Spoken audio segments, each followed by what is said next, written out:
Llegamos a la gran trampa mortal que ya estabas indicando antes, ¿no? Tenemos, por un lado, la deuda, que está creciendo de una forma que a mí me cuesta incluso de entender, yo que no soy economista, cuando escucho cómo todos los países tienen unas deudas que no paran de crecer. No acabo de entender cómo se va a poder aguantar con los años esto.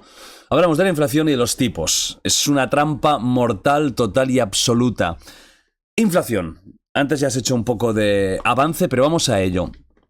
La inflación es algo que siempre hemos escuchado, pero ahora parece que ya es, al menos en todo Occidente, algo que está muy instaurado y que no para de crecer y que nos afecta de verdad en todo. ¿Esta inflación que estamos teniendo en los últimos tiempos es algo pasajero o ha venido para quedarse? Nah, se va a quedar. Es algo que ha venido para estar aquí durante tiempo largo. Sí, te diría que vivimos un periodo que era bastante anormal entre 2010, cuando salimos de la última crisis, y 2020, donde teníamos inflaciones del 1, poco por ciento, y eso permitía una aberración, que era que el coste del dinero fuese negativo o cero. En una hoja de cálculo Excel tú pones el tipo negativo y sale error. Eso te da una idea de... Pero bueno, los bancos centrales fomentaron esa idea de... Bueno, como no hay inflación, podemos hacer que el dinero fluya sin coste, y eso crea, pues es un estímulo muy perverso, ¿no?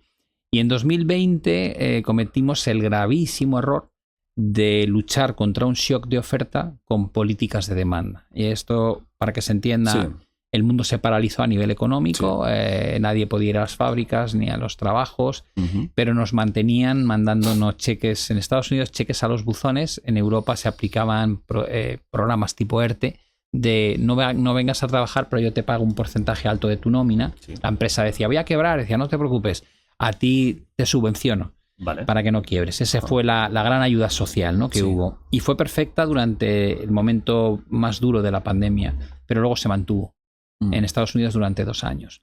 ¿Eso qué pasó? Que a medida que el mercado se recuperaba, tú tenías una oferta muy limitada, pero como habías entregado dinero al ciudadano y a la empresa, ellos seguían consumiendo. El 70% del crecimiento es el consumo, con lo cual los dirigentes dijeron, no, tú consume. Yo no me puedo permitir el lujo de que no consumas porque entramos en recesión. Cuando tienes dinero para comprar y no hay producto que comprar, pues lógicamente el precio sube. Y empezamos a experimentar algo que hasta ese momento nunca habíamos recordado, que era inflaciones como las que teníamos hacía 30 años. Esa inflación fue como un episodio puntual, pero ahora nos están recordando que no es puntual, que el proceso de desglobalización añade una capa de inflación, que la crisis energética añade una capa de mismo efecto de precios al alza, que la falta de confianza y las autocracias gobernando fuera de las reglas que habíamos instaurado hace que todo el mundo quiera tener la fabricación cerca y eso tiene un coste más alto, con lo cual, si lo piensas bien, dices Estados Unidos no ha vuelto a tener el objetivo de inflación del 2% desde el año 2021. Es decir, ya llevamos 6 años. Ahora, con esta crisis, probablemente vas a poner el escalón un poquito más arriba. Es decir, no espero una inflación como los años 70 que llegó al 15%, al 16%, pero sí podríamos decir que va a haber que convivir con inflaciones entre el 2,5% y el 3,5% de forma estructural, y eso cambia automáticamente cuánto cuesta el dinero. Claro. Cuando los precios no suben, tú puedes permitirte el lujo de que el préstamo hipotecario o el préstamo al consumo sea muy barato. Pero cuando el precio del dinero se tiene que asemejar al tipo de interés oficial que regula la inflación, todo sube un escalón. Y dices, vale, ¿es tan grave tener tipo de interés del 2,5%, 3,5%, 4%? Digo, no si no estás ultra endeudado, claro. Pero si estás ultra endeudado, cada punto porcentual de tipo de interés más alto te asfixia. En el mundo hay unos 350 trillones de dólares de deuda. Trillones de ellos, billones nuestros, pero aún así es una cantidad. O sea, sumando particulares y estados. Y todo. O sea, la deuda que existe en el mundo, sumándolo todo. Efectivamente, si tú entiendes que la deuda es bienestar futuro que te traes al presente, porque si tú como Jordi quieres un yate como el de los jerarcas rusos y no y no tienes 400 millones. Ahora mismo no. Dices, bueno, pues voy a pedir el préstamo para comprarme el yate, que es lo que has hecho. Dices, bueno, tendrás que pagar las cuotas de ese préstamo que te van a asfixiar. Claro. Pero tienes el yate. Sí. O sea, me he traído el bienestar del futuro al presente a cambio de la obligación del pago. Si tú entiendes eso y ahora te vas a los 300 billones, la primera conclusión es vivimos por encima de nuestras posibilidades. Queremos tener un estado de bienestar que no se justifica con lo que fabricamos al año en bienes y servicios. Claro. Y estamos rellenando ese hueco que no producimos con deuda. Esa es la realidad. Entonces, este juego de queremos vivir mejor de lo que podemos vivir y yo me endeudo para crear esa especie de espejismo, sí. Mientras el coste del espejismo sea bajo, yo le doy patada hacia adelante y tiro. Pero si de repente el coste de financiar ese espejismo se dispara, pues la pregunta es si el espejismo es sostenible en el tiempo. Claro. Y ahí es donde estamos, en ese momento clave de decir cómo de fuerte va a ser la inflación, va a obligar o no a subir los tipos de interés. Si suben los tipos de interés, ¿qué países no van a ser capaces de aguantar el coste que esto tiene? Estados Unidos destina 1,1 billón de dólares al año solamente a pagar intereses. Gasta más de lo que gasta en el Departamento de Defensa al año.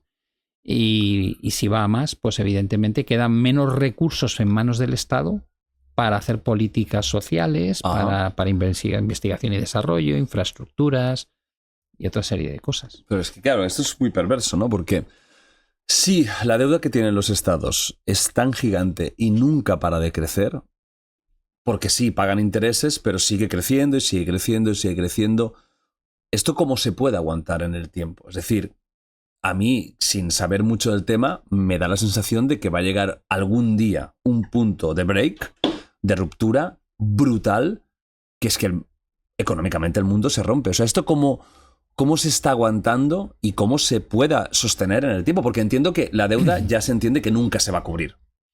Yo creo que es imposible. Claro, porque a medida también que vas pagando, se va aumentando por otro lado. Entonces, entiendo que la deuda mundial nunca va a llegar a cero. No, puedes hacer un juego. Mira, en 2007, sí. Antes de la crisis de 2008, sí. Estados Unidos tenía como un 60% de deuda sobre el PIB. Un 60% sobre el PIB. Ahora tiene más de un 120%. Es decir, ha duplicado en un lapso de aproximadamente menos de 20 años, ha duplicado su deuda respecto al PIB. Y Estados Unidos ha crecido mucho. Estamos poniéndolo en contraste con lo que ha crecido la economía, para que no parezca que siempre crece. Tiene 39 billones de deuda. Pero una subida logarítmica, o sea, da miedo. Parece una curva logarítmica. Y dices, vale, ¿cuál es la solución? Digo, vale, si tú fueses un político y yo te explico esto, ¿qué es lo que normalmente hacen? Dicen, bueno, ya, pero esto puede explotar dentro de 20 años. Digo, sí, es que yo tengo un mandato de 4. No me va a afectar. ¿Cómo voy a ponerme a hacer políticas para enfrentarme a esa deuda sabiendo que son impopulares? Porque claro, si yo quiero reducir la deuda, o gasto menos a nivel social o recaudo más impuestos, con lo cual asfixio a la población y a las empresas. No son medidas muy populares. No. Entonces tu única opción es o patada hacia adelante y decir, hay otros países que están peor. Estamos haciendo este juego, te diría, por falta de ideas de cómo lo podemos arreglar, porque realmente es muy complejo. Y luego con la esperanza, por ejemplo, Japón tiene 240% de deuda sobre el PIB, con lo cual siempre hacemos, ese está peor. O sea, tú mira lo lejos que podríamos llegar antes de que explote. Lo que pasa es que Japón no ha crecido nada en las últimas 3 décadas. Al final, la deuda es un impuesto que puedes intentar deflactarlo. Deflactar la deuda significa que cuando hay inflación, tu dinero vale menos. Pero lo que debes también vale menos. Entonces hay un efecto perverso que dices, si yo mantengo una inflación del 3-4% de manera estructural durante 10 años, todo lo que debo se reduce mucho. Digo, claro, pero es que lo que estás haciendo es que para reducir la deuda estatal, estás agarrando al ciudadano y lo estás asfixiando. El efecto, para que se entienda bien, es en 2020 el Estado nos regala ayuda, ERTES y dinero a los buzones, y luego llega la inflación, que nos roba un 25% de nuestra capacidad adquisitiva si no hemos invertido en los siguientes 5 años. O sea, pan para hoy y hambre para mañana. Entonces dices, ¿cuál es la solución? Digo, si lo hacen vía inflación, ellos reducen su deuda en detrimento de la capacidad de bienestar del ciudadano. Pero esto es lo que decías, ¿no? Estamos viviendo por encima de nuestras posibilidades desde hace décadas. Claro. Quizás desde la instauración del capitalismo como... desde el abandono del patrón oro. Es decir, cuando abandonamos el patrón oro, ya podemos endeudarnos sin que haya una contraprestación física a la emisión de dicha deuda. Esa deuda, el respaldo es confianza, nada más. Ya no hay oro. El oro no podría haber respaldado los niveles de deuda que tenemos hoy. La confianza es subjetiva, entonces ¿no? Vas permitiendo que crezca. Cada vez que hay una crisis, el sistema salta a protegerse porque lo último que se puede perder es la confianza. Nadie quiere que se produzca lo del 2008, que estuvimos a punto de cargarnos el sistema financiero como lo conocemos. Era como el efecto del corralito en Argentina, sí, pero a nivel global. Imagínate. Que tu dinero no vale. No vale. De repente la gente iba a sacar el dinero al banco porque no se fiaba del banco, porque había quebrado Lehman y otras entidades. Pero la gente lo que no sabe, porque no ha estudiado, es que no existe el dinero físico creado que respalde lo que ves en tu cuenta corriente. Solamente hay una fracción diminuta del dinero real que tenemos todos contable. Lo cual, si todos queremos sacar nuestro dinero a la vez, no existe, es imposible. Y por eso en Argentina hubo el corralito, que fue cerrar las puertas de los bancos. Y en el mundo, en 2008, dijimos, o lo paran o volvemos a la edad de piedra. Y en ese momento lo que hicieron fue meter capital obligadamente en los bancos, que fue la famosa recapitalización bancaria, que era para devolver la confianza. Eso asusta, Todo es un tema de confianza. Mientras vas para adelante, sí, bien, pero si te pones a abrir esas puertas del miedo de, oye, ¿y qué pasaría si...? Te puedes acojonar un montón. Me está dando miedo real, porque todo parece un castillo, pero con unos fundamentos de papel. Sí, de desconocimiento absoluto, de confianza mantenida a base de intervenciones continuas, claro, y de endeudamiento, de inyección de liquidez, sí, es eso, pan para hoy, hambre para mañana. Pero claro, ¿esto va a ser sostenible para siempre? Bueno, cada X tiempo ocurren megacrisis, ¿no? Y esas megacrisis... Que puede ser que una esté cerca, ¿no?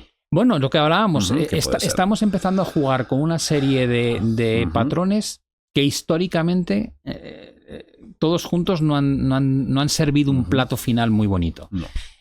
También hemos atravesado uno de los periodos de menores guerras globales que se recuerdan, sí, ¿no? Es una extrañeza eso, claro. Y dices, bueno, si hablases cuando hablaba con mi abuelo, me decía, no, las guerras eran normal. Claro, en la primera parte del siglo de 1900, dices, pues estaban acostumbrados a que eso era lo habitual. Nosotros no estamos habituados a eso. La pregunta es, ¿vamos a volver a esas circunstancias?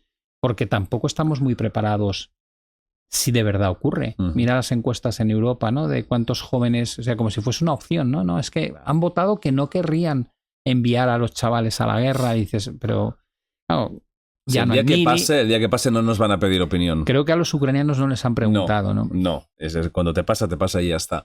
Pero sí que es cierto que cuando empiezas a analizar bien el sistema, te asustas, porque claro, hay cosas tremendas. A mí esto de la deuda siempre me ha dejado muy, muy, muy loco, porque realmente te das cuenta de que es pasar el problema a años futuros y ya lo arreglarán los que vengan de aquí 10, 20, 30, 40, 50 años. Ya les tocará a ellos el marrón. Yo de momento me curo en salud y voy tirando.